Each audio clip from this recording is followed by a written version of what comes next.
आपल्याकडे आज शॉपिंग करण्यासाठी अर्चना मॅडम कामोठ्यावरून आल्या होत्या, तर त्यांनी बरीचशी शॉपिंग केलेली आहे आणि आपल्याकडे जी सर्व्हिस भेटली ती सर्व्हिस कशी वाटली, कस्टमर स्टाफ त्यांनी कसं हँडल केलं, तेही कसं वाटलं, ते सगळं तुम्ही कसं वाटलं मॅडम तुम्हाला सांगा. आम्हाला खूप छान वाटलं. आम्ही कामोठ्यावर नाही, ऍक्च्युली कोंबोलीमधून आलेलो आहे आणि आम्हाला कळालं होतं की इथे खूप छान म्हणजे सगळे ज्वेलरी गोल्ड पण घालण्यापेक्षा सुंदर वाटतात असं समजलं, म्हणून आम्ही आलो आणि अतिशय छान सर्व्हिस दिली. जसं पाहिजे तसं, म्हणजे जशा डिझाईन्स आवडल्या तशा दिल्या की हे पाहिजे ते पाहिजे. आता लेडीजचं कसं असतं तुम्हाला माहितीच आहे, हे पाहिजे ते पाहिजे, पटकन चॉईस करत नाही.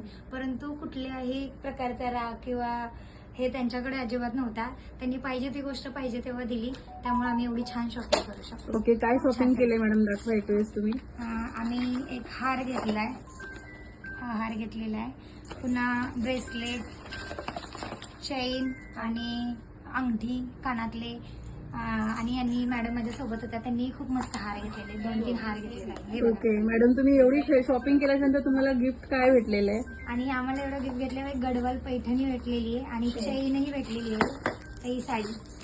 त्यामुळे तर मी खूप खुश झाले. निघालेले तेवढ्यात म्हणजे आता साडी दिली मॅडमनी, ते सरप्राइझिंग होतं. कुठल्याच कस्टमरला वाटणार नाही की ते खरंच सरप्राइझिंग भेटेल, पण ते मला भेटलं. छान वाटलं. थँक्यू.